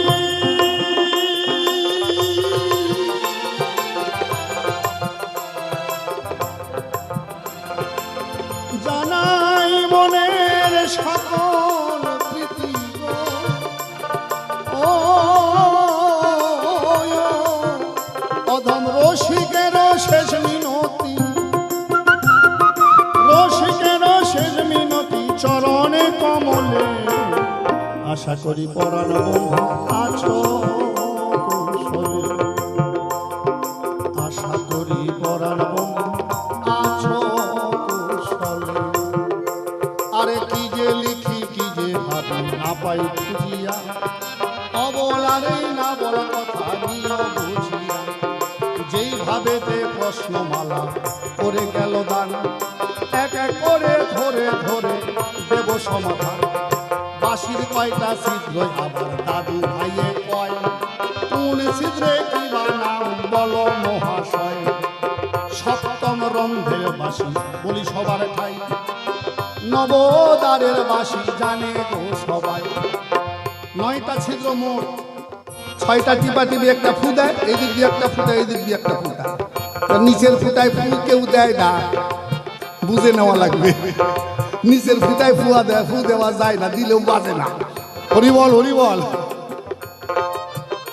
আরে প্রথম রন্ধের বাঁশির সুরে গোপী মনোহরে, দ্বিতীয় রন্ধের বাঁশির সুরে গোপী ঘর সারে, তৃতীয় রন্ধের বাঁশির সুরে ভুলে বসুমতী মায়, চতুর্থ রন্ধের সুরে যশোমতী বলে আয় রে গোপাল আয়, পঞ্চম রন্ধের সুরে যখন বাজি বেশি উঠে। এবার রাখাল গনে ধেনু লইয়া গোষ্ঠে তখন ছোটে, সপ্তম রন্ধের বাঁশি যখন বাজিয়াই উঠিল, সখী গনে ঘর ছাড়িয়া হরি হরি বল, হরি বল হরি বল হরি বল হরি বল হরি বল। এবার বাঁশির জন্ম তত্ত্ব কথা দেব একটু কইয়া, জাগিয়াছে আমার কাছে ওনা জিজ্ঞাসিয়া, খাটি খাটি জবাব দেব চিন্তার কিছু নাই। ওই বৃহস্পতির যজ্ঞ থেকে বাঁশি মোরা পাই। এবার 24 চন্দ্রের পর্ব একটি মাস জন্ম নিল, 24.5 চন্দ্র, 24.5টা ভোর, 24.5 চন্দ্র মানব দেহ। নবমে হরধনু হইয়া বটে গেল, যেই ধনুকে শিবের ধনু কয়। সপ্তমেতে রাম ধনুকা দিলাম পরিচয়, রাম রাবণের লড়াইতে রাম যে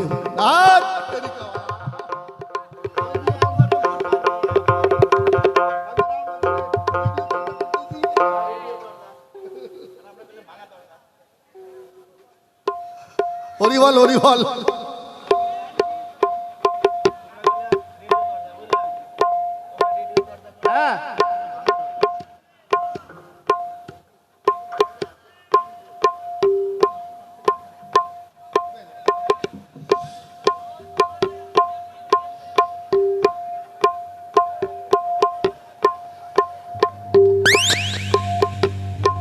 হরিবল হরিবল।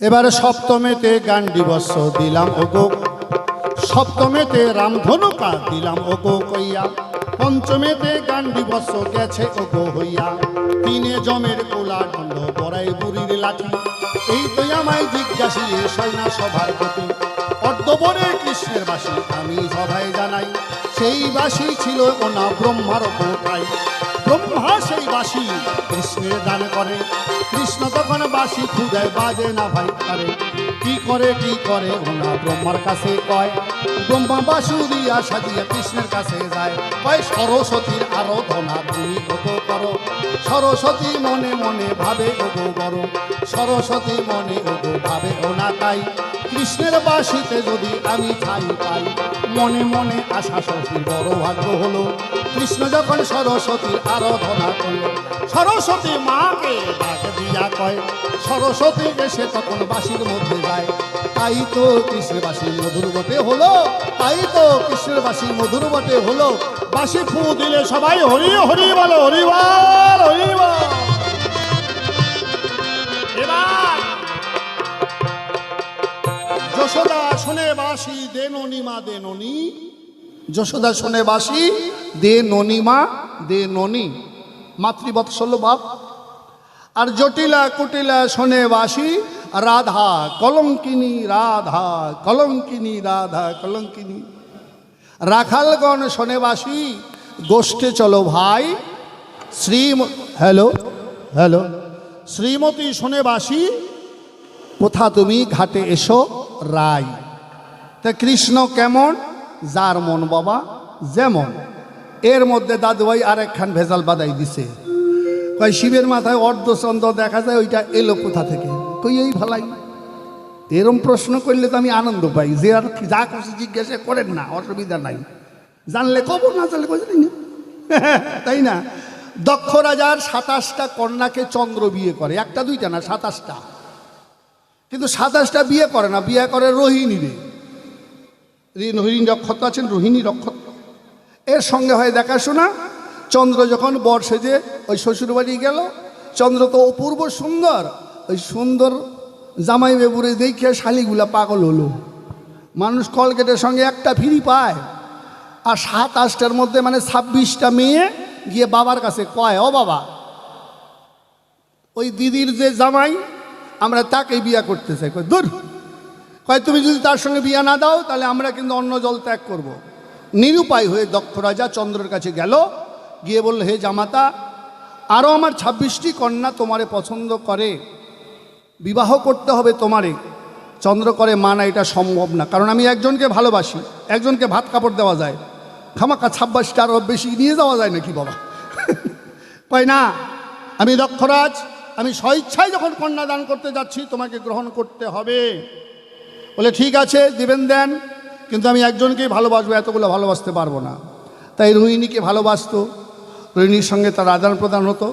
তাই 26টা কন্যা দুঃখ পেয়ে পিতার কাছে নালিশ জানালো, বিবাহের পরে নারী যদি সম্মান না পায় স্বামীর দ্বারে, শুধু ওই দিদিদের সঙ্গে তার লেনা দেনা, আমাদের সঙ্গে ঠিকমতো কথাও কয় না। আবার চন্দ্ররে ডাকা হলো, বিচার সভা বসানো, তুমি বিয়ে করেছো, তোমাকে সব কিছু তাদের ভরণ পোষণ দিতে হবে। চন্দ্র কয়, আমি আগে করেছি, মানা এটা সম্ভব না। হয় কি, তুমি জানো না আমি কে? আমি দক্ষ, প্রজাপতি দক্ষ। তুমি যদি আমার কন্যাদের আশা পূর্ণ না করো, আমি অভিশাপ দিচ্ছি, আমার অভিশাপে তুমি ক্ষয় হয়ে যাবে। এখন চন্দ্র কাঁপতে কাঁপতে শুরু করলো, কোথায় যায় কি করে, নিরুপায় হয়ে চন্দ্র এইদিকে হচ্ছে বাইরাবাই শিব ঠাকুর, দক্ষ রাজার কন্যারে বিয়ে করছে না সত্যি, বাইরাবাই শিবের কাছে গিয়ে কয় যে, হে ভোলানাথ, তুমি তো একমাত্র সংহারকর্তা, আমার বড় বিপদ, আমি অভিশাপে হয়ে যাচ্ছি ক্ষয়, আমাকে রক্ষা করো দয়াময়, তুমি প্রভু, তুমি ঈশ্বর, তুমি রক্ষা করো। শিব তখন বলছে, কোনো ভয় নাই, আমার কাছে কেউ যদি আশ্রয় চায় অবশ্য দিব আশ্রয়। ততক্ষণে অর্ধেক হইয়ে গেছে, ওই অর্ধেক অর্ধচন্দ্র মাথায় ঠাই। এবার দক্ষরাজ এসে, হয় তোমার এত বড় সাহস, আমি যাকে অভিশাপ দিয়েছি যে ক্ষয় হয়ে যাবে তাকে তুমি আশ্রয় দিয়েছ, তোমাকে আমি রাখবো না। জামাই শ্বশুরি লাগিয়ে গেল লড়াই, যুদ্ধ। এমন যুদ্ধ বেঁধে গেল, তখন বিষ্ণু আর ব্রহ্মা এসে বলল, হে দক্ষরাজ, এটা ঠিক নয়, শ্বশুর জামাতাকে যদি যুদ্ধ করে এটা হয় নাকি? শান্ত হও। বলে আমার অভিশাপ? বলে তোমার অভিশাপও ফলবে। আর শিব ঠাকুর, তুমি যে আশীর্বাদ করেছো তোমার আশীর্বাদও ফলবে। শিবের আশীর্বাদে পূর্ণ হবে আর শ্বশুর অভিশাপে ক্ষয় হয়ে যাবে। এই জন্য আমাবস্যা পূর্ণিমা শুরু হলো বাবা। এই জন্য অর্ধচন্দ্র শিবের মাথায়। জয় জয় ভোলানাথ প্রেমানন্দে, হরিবল হরিবল হরিবল। তাই আর সময় নাই, এক্ষুনি মঞ্চে প্রবেশ করছে চুমকি দাসী এবং সঙ্গে বাপি দাস। তারা এসে সুন্দর গান শোনাবে। মাত্র সামান্য কিছু সময় আছে, যেহেতু আসে নাই,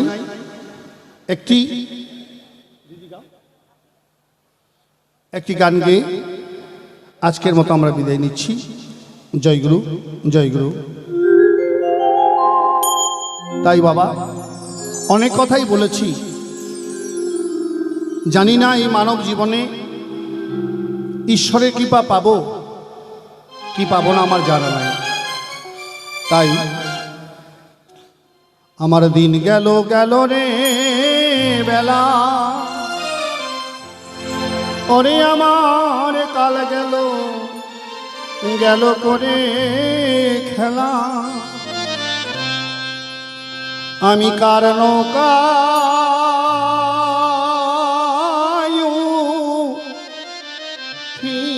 বরে ভাবিকা। দিন তো শুধু খেলা খেলা করে চলে গেল বাবা। অর্থের লোভে আপনাদের সামনে দাঁড়িয়ে দাঁড়িয়ে বড় বড় কথা বললাম, নিজের জন্য কিছু করতে পারলাম না বাবা। নিজের জন্য কিছু সঞ্চয় করতে পারিনি, শুধু মঞ্চে দাঁড়িয়ে দাঁড়িয়ে বড় বড় কথা বলে গেছি। তাই ভাবুক কবি অনাদি সরকার বললেন, আমি চেয়ে দেখি সবাই বিদেশি রে,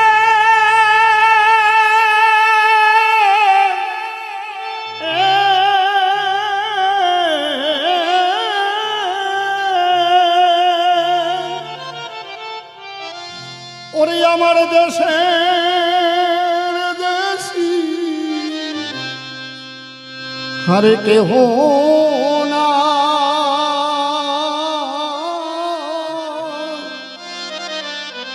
আমি তার নৌকায় কি বলে ভাবিতা।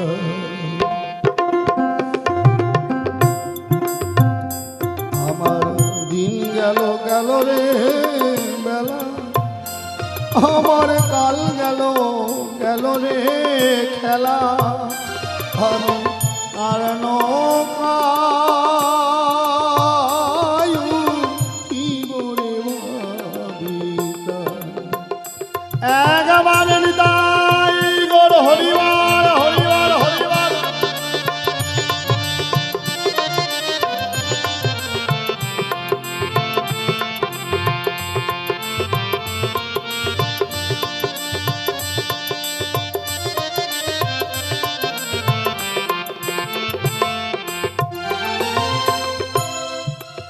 মহিল মারাইলাম পথে,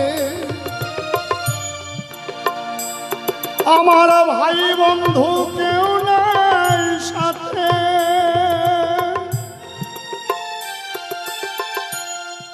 একা একা যেতে হবে রে,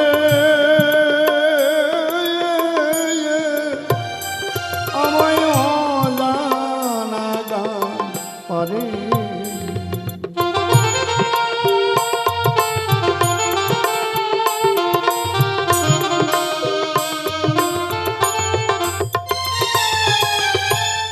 কোদর দিয়া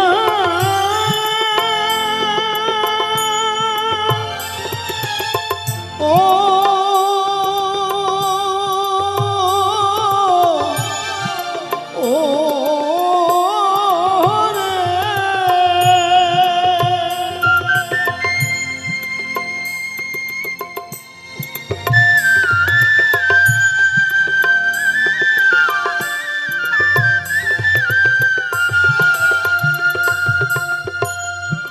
দিতাম হইল মারাইলাম পথে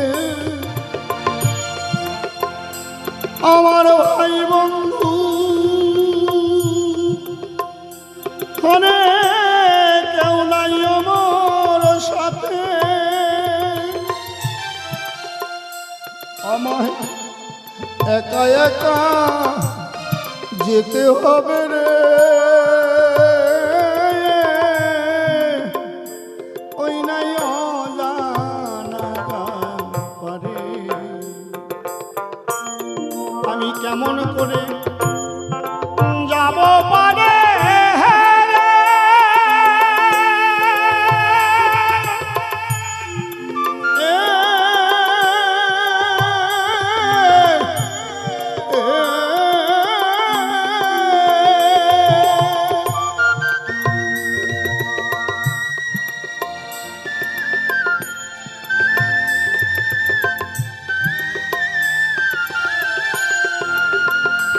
আমার পথে সন্ধান আরে জানা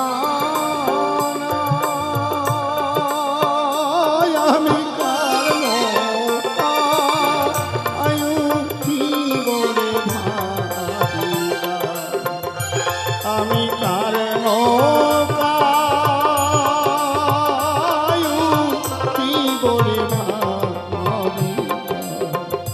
জয় জয় শ্রী গুরু প্রেমানন্দে হরিবল হরিবল হরিবল।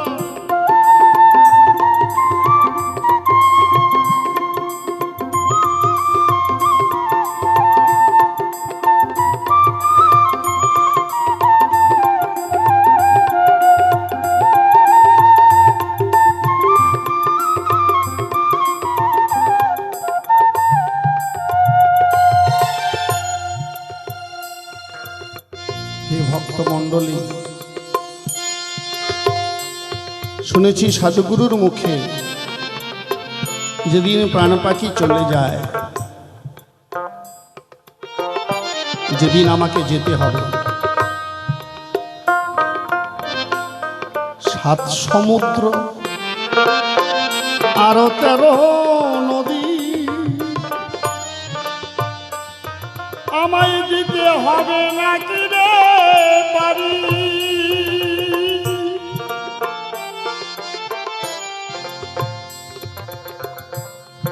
তার উপরে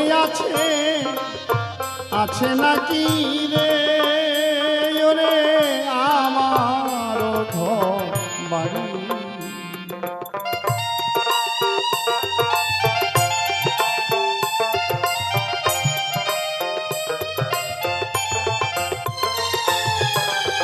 আপনাদের দরবারে কমিটির পক্ষ থেকে তারা ভিক্ষা পাত্র নিয়ে যাচ্ছে। বাবা, যে যা পারেন তাদের ভিক্ষার ঝুলিতে ভিক্ষা দেবেন, কারণ দানে দুর্গতি খণ্ডে ভজনে খণ্ডে পাপ।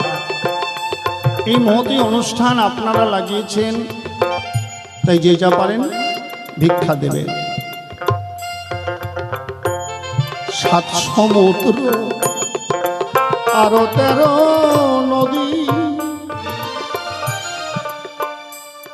আরে দিতে হবে নাকি রে পারি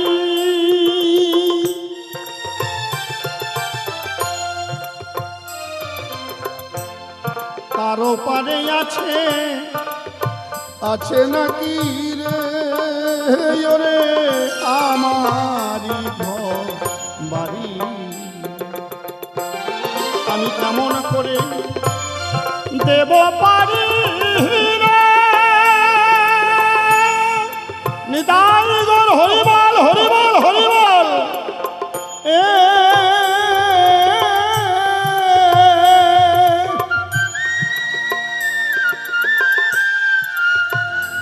ওরে আমার নাবিক বন্ধু সন্ধান নাই আমি কারণ আয়ু কি বলে আমি কারণ আয়ু কি বলে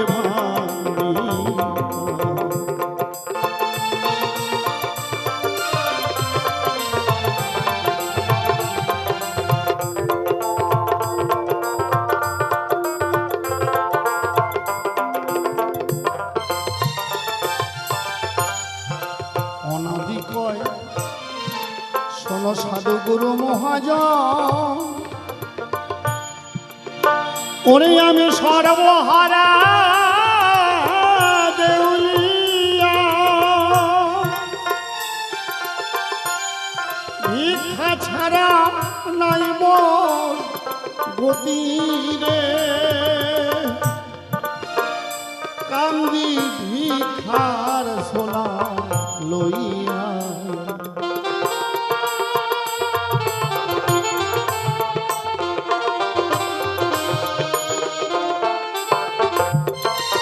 আমায় ভিক্ষা দিয়া দাও পাঠাইয়া রে,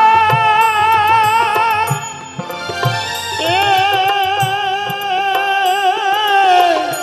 এ,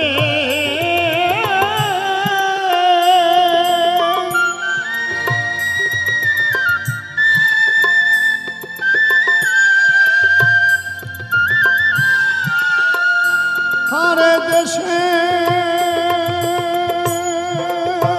মানুষ দেশে